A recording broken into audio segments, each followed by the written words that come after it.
Hi, I'm Dan Schmitt. I do a motorcycle racing TV show, Team Chicago Challenge. My email is teamdan45@gmail.com. My website is teamchicago.tv. I'm at Aztalan MX Track, which is in Wisconsin, halfway right off of Interstate 94, halfway between Milwaukee and Madison. And they're supposed to have a racer reunion. So I'm going to talk to some of my old friends. I hope to talk to Gail from Torque Center and Ted Keiper, an old friend of mine that I raced with at Santa Fe Speedway. I'm going to talk to him, and I'm going to see if there's other guys that might have raced the Lake County SuperCross series, because I videotaped all of them starting at the beginning.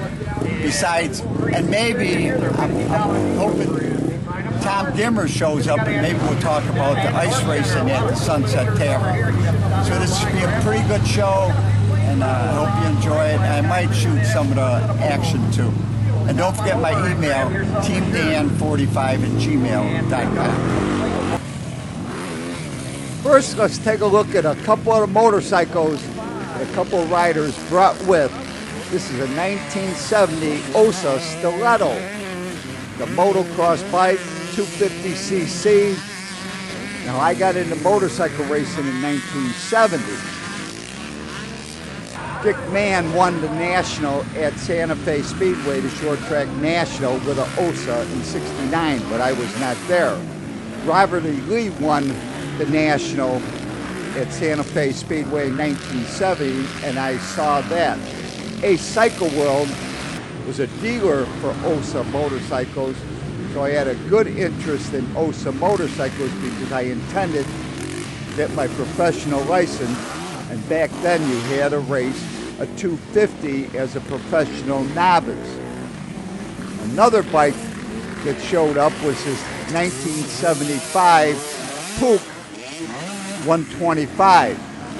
My good friend Jeff Schwartz restored this motorcycle. Both of these motorcycles look like they came right off the showroom floor.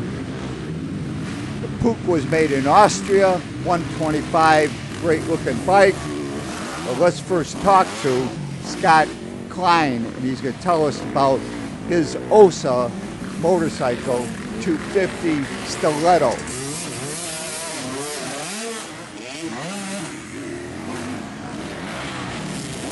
My name is Scott Cline, and it's a 1970 Ossa Stiletto. Kind of near and dear to me because back in about 1975, I wanted to go ahead and purchase one of these used from King Honda, which was an Ossa dealer back in the day in Milwaukee, and I wasn't strong enough to start it at the time. Well, how old were you then? I was probably about 15, 16 years old. Okay.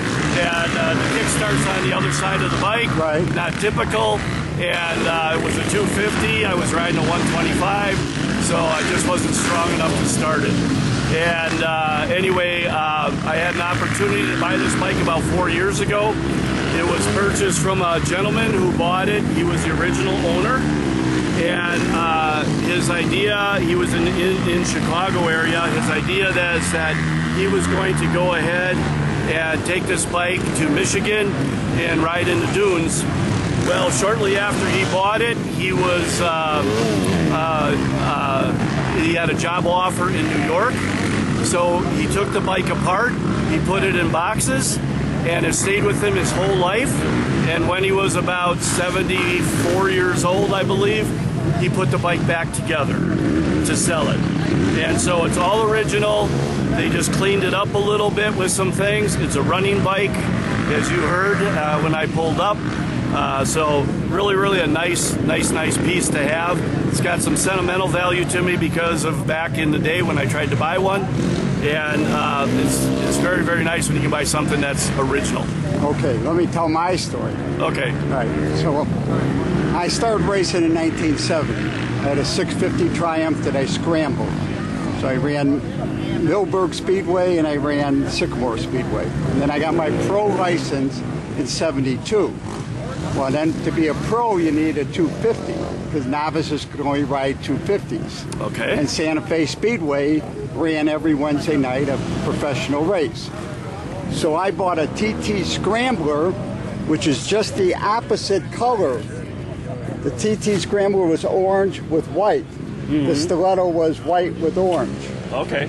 The TT Scrambler came with a 19-inch front wheel instead of the 21-inch front wheel. And for flat track, you need 19-inch wheels. I bought it at Ace Cycle World, and Basil, the owner, was a good friend of mine. He let me have the bike for $400, brand spanking new. Nice. But he kept the fiberglass and he kept the rear wheel. Because I didn't need the rear wheel, I went and bought a regular dirt track rear wheel with the knockoffs, quick change knockoff rear wheel. But with the 19-inch front wheel, I could ride the bike on TTs. For short track, you had a spool front wheel. You didn't have any brakes. Right. And that first year, we didn't run brakes at all. You couldn't have brakes on anything, but you could have a compression release. So that's my story. But then, when I got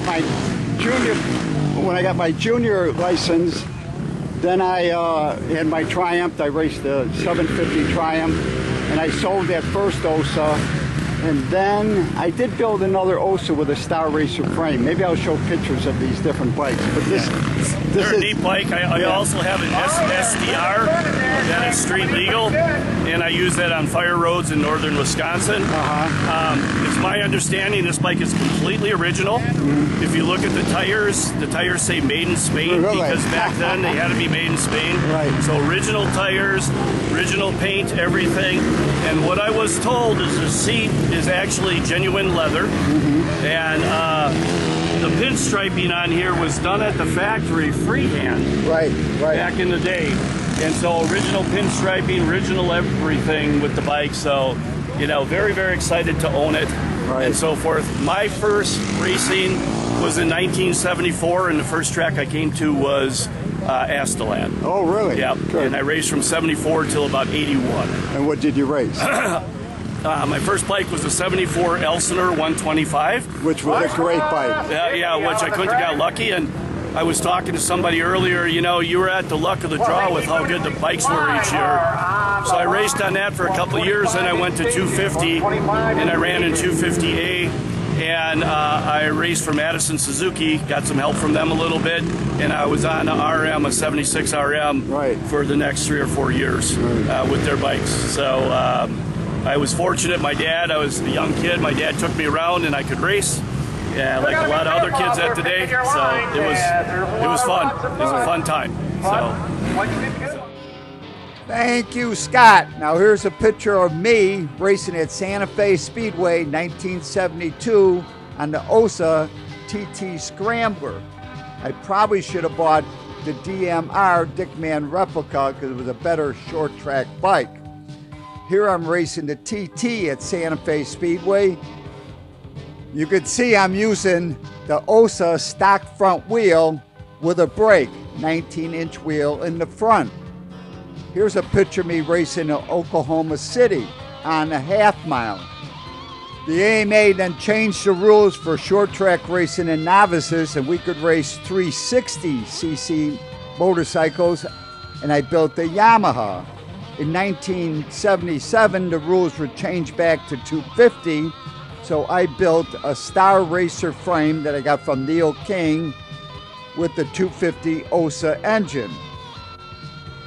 In 1977, I also started the team racing at Santa Fe Speedway, and here's a promotional picture with my 250 Ossa Star Racer frame, and Debbie Rizzo, one of my customers from the coffee truck, posed with my race bike for a promotional picture for Team Chicago.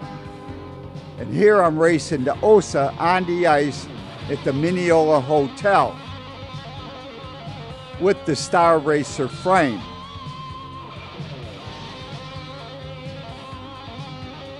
And now we're looking at Jeff Schwartz 125 Puch, and I had a chance to talk to Jeff, and he's going to tell us all about this lovely motorcycle. I'm Jeff Schwartz of Schwartz Performance.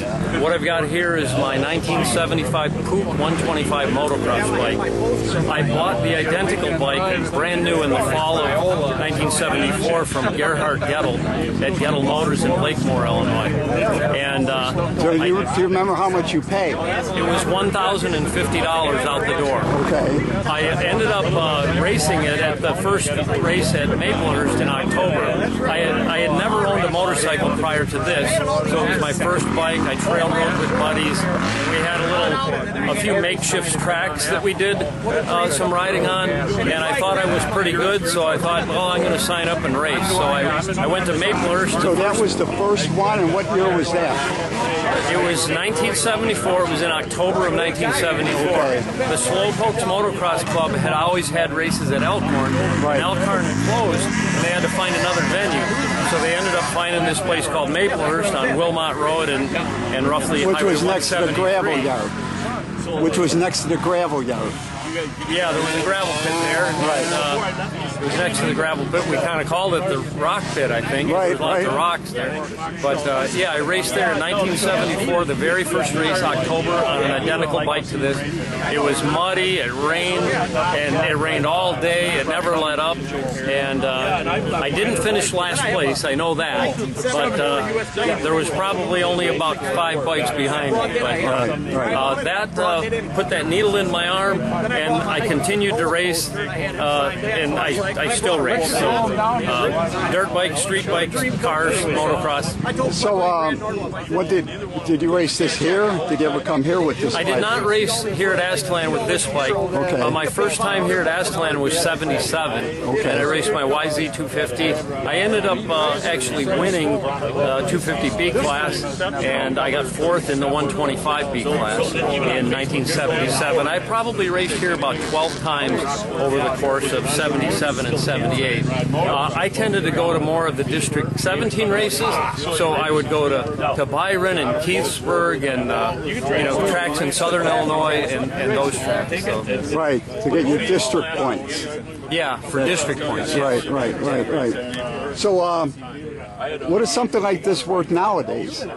I mean, what is the market? Most Is there of a the market? vintage motocross bikes that I've been selling, I usually sell for somewhere in the $12,000 to $14,000 range. Oh, really? And occasionally there will be something special. I have a Monarch I have a Monarch, 1972 Monarch. It's the actual bike that finished second in the Baja 1000 in 1972, and I have documentation of that fact. I bought it from Gene Ramsey, who worked for John Olson, the importer in Costa Mesa. And Gene was a mechanic, and he would travel around with people that were racing Monarchs and help them out, like Marty Smith back in the day was on a Monarch. And I think Jeff Brigette, was also one of the mechanics that worked there at Intertrends.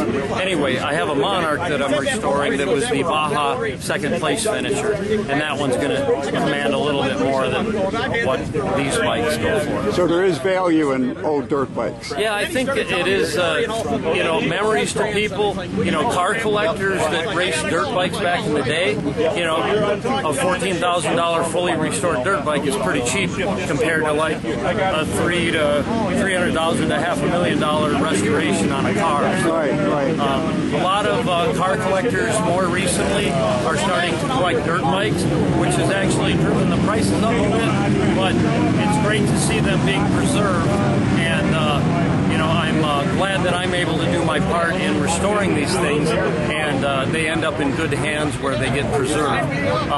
Nothing against the guys that race them. I have some Makos that I race, but it's also nice having some preserved to like brand new condition. Well, I did race Maplehurst one time with my Ossa Phantom. Okay. And I do have a picture of that, so I'm going to put the picture on in the TV show. Ossa Phantoms were great bikes. I wish I still had it. Yeah. Great to see you, Dan. Okay, it's always great. Thank you, Jeff, for all that great information. And now we're going to head back to 2010. This is the Lake County SuperCross, and we're going to talk to one of the announcers, Pete Reitsch, right after this clip. straight in second, Pavoni third, Wilson fourth, Clark in fifth. Our top players all up front, ready to do battle here. It's the move, straight, they chase each other down the last go-round. On the inside, Ryan Clark making the move. Oh, look at these guys slicing through these turns. Clark trying to get around Martin, he's second. Here comes Scott Cline, he gets Martin on the inside. Passengers on the Ossa Motorsports Booster, happy to lead. Justin Brayton on the Storm Lake Honda. Oh, look at Martin and Majewski and Horton, all three of these young local riders going side by side. Brad Majewski, oh, gets stuffed there, there's Clark off the bike. As Majewski stuffs Martin, the Storm Lake Honda slowed down. That's number 94, moves into fourth spot, Dave. Josh Wilson pulled off the track.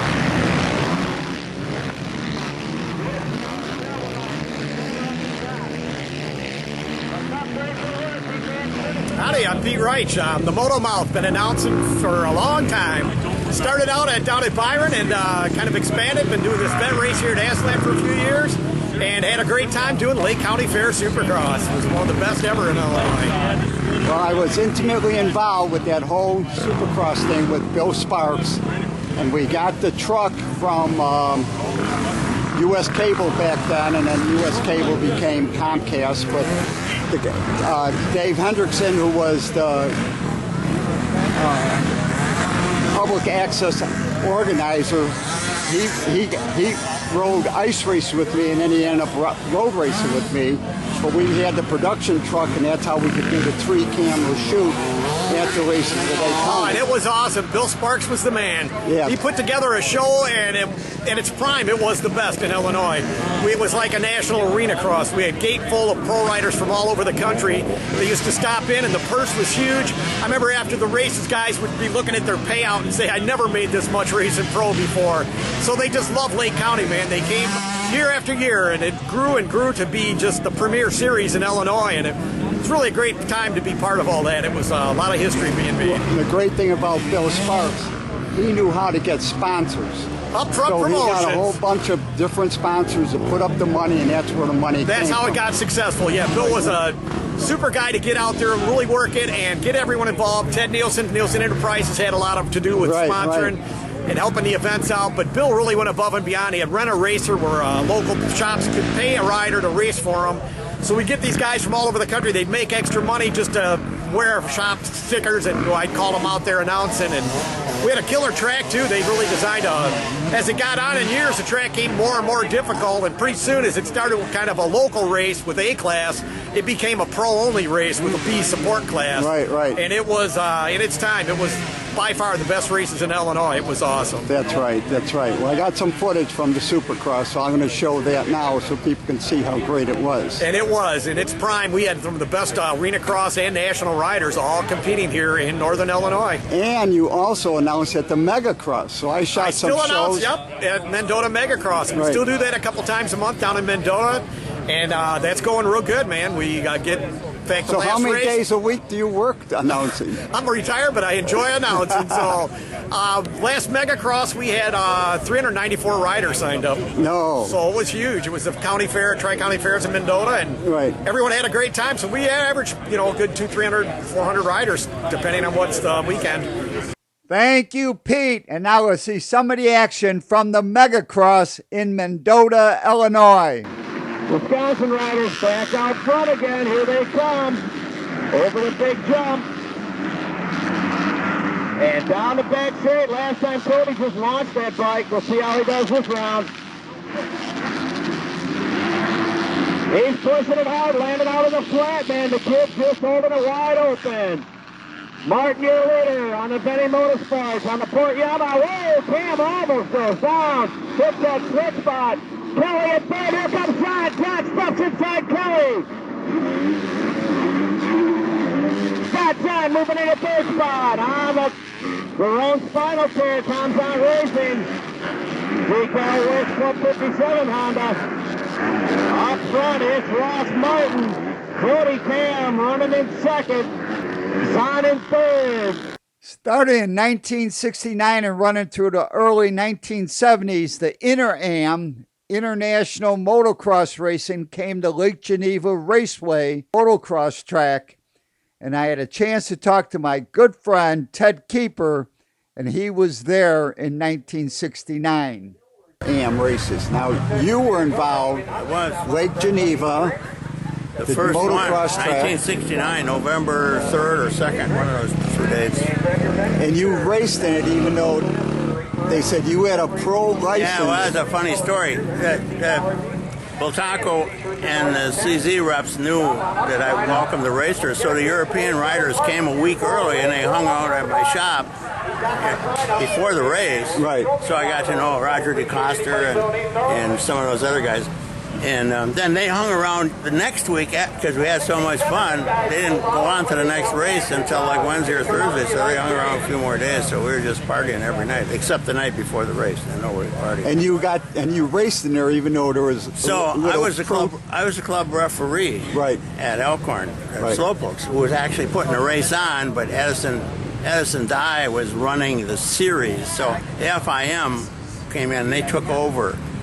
Sign up and all that stuff. So I nonchalantly went over to sign up, and they said, "Oh, I'm Ted Keiper." I said, "Well, you can't race because you're a pro." I said, "What?" I said, "I'm the club referee. We don't care. You can't sign up. We're not going to let you race." So I said, "Oh, okay." So what I did, and everybody knew me. Nobody knew they didn't sign me up. I just went out there anyway. Right. When I was riding the open class, so I just lined up with the rest of the guys. And I was running second in a race for the first lap until I crashed and somebody ran over me and ripped my leathers open, so my butt was hanging out. So I just pulled off the track. I didn't want to ride around like that. Well, that's good because now I can show some of the footage from that race because I have footage from there. Always great talking to you and bring back the good old memories of Santa Fe Speedway because we were really, really lucky to have a racetrack that ran a pro program every Wednesday. Night. That was my home track for 8 years. Right. That was starting to be. I was there one end of Friday. May to the first week in September. So you could have raced. There was only one daytime motorcycle race ever. And you won it. And I won it. 1968, September 15th. Howard Teeth, the owner of the track. And it's a TT race. I'm sorry? It was a TT. It was a TT. Yeah. And I won it on my Triumph 650 TT Special. So anyway, that was a great, it was a fun race. But in that year I won all the TTs, the June, July, August, and September. Yeah, because he had, on a Friday night, he would have TTs. Friday nights, yeah. Right. Except for the last one was on Sunday afternoon. But I won it all on different brands. BSA, Triumph, Really? American Eagle, and Bultaco. 4 different brands, 4 different wins. Well, actually, I think you probably went the best on your Bultaco because the lighter bike. I don't know. It's pretty close. Okay. Triumph was pretty fast. It had good torque. BSA was good. The Bultaco was quicker through the infield, and I felt more comfortable jumping further with it. But on the straightaways, it lacked a little power. Right. But it was fun. No, I'm the only guy in history to race cars, race motorcycles, and jump cars with a motorcycle at Santa Fe Speedway. Right. Nobody else ever did that. You and Super Joe Einhorn, was it? Super Joe Einhorn, yeah. Well, he jumped. I don't think he raced. No, he jumped. But I raced, and I did very well racing modified stock cars because I knew the track. Right. And we'd run on the 3rd mile. And The long track. The long track. Right. And I was running alcohol. I was running about 750, 800 horsepower in a 2,200 pound car. And when the track would be tacky, I could actually do wheelies coming out of the corner. It was not only the left front, but the right front. The right front would just lift and touch so I could still control the direction. Thank you, Ted. And as we see the cover of the program from the Amateur National at Lamb's Farm, a program that I put together, we could always count on getting an ad from Torque Center. Here's one of their ads.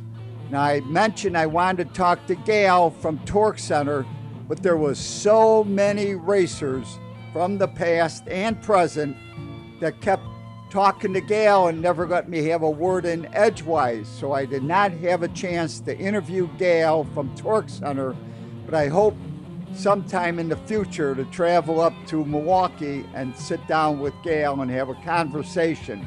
Here's a copy of another magazine that I produced, Road Racing Midwest, and Torque Center again bought an ad from me. Another person that didn't show up, at least when I was there, is Tom Gimmer, who put on the ice races in front of the Sunset Tavern on Lake Koshkanon, the night races, and I really wanted to see Tom. And here's a publication I put together. I was hired by Buzz Pritz with WERA, Western Eastern Road Race Association, and again, Torque Center was there to place an ad. For information on Aztalan MotoCross Track, it's aztalanmx.com, aztalanmx.com. I had a great time at this racer reunion, and now we see some racing footage from the plus 25 class. Contact me, and I love to hear from my audience. It's teamdan45@gmail.com. Remember, you can always search on YouTube with Dan Schmitt Motorcycle Racing for great motorcycle racing action, Dan Schmitt Politics, to learn what makes America great. And I highly encourage you to visit the World of Motorcycle Museum. They're in Winamac, Indiana, 4 miles south of North Judson on Indiana Highway 39. But give them a call first at 574-896-3172. It's a great trip and a great collection of motorcycles. And picking up the win in the plus 25 class, it was Grayson Jonathan riding number 427, and he came all the way from St. Augustine, Florida, and he's riding a Honda. Second place went to Dalton Hine, and he's from Waukesha, Wisconsin, and he's riding a KTM. Great racing action, great time at Aztalan Motocross Track. And if you want to pick up your copy of the Team Chicago History Package, go to Reitsch's Yamaha in Lockport, Illinois. But give them a call first at 815-838-8130. Their website is richesyamaha.com. If you want to know everything there is to know about motorcycles, there's nothing like going to a swap meet. Here's a few dates: Walnut Swaps. We got Woodstock, Illinois, Morrison, Illinois, Shepherdsville, Kentucky, Princeton, Illinois, and Springfield, Ohio. Go to walnutswap.com, walnutswap.com.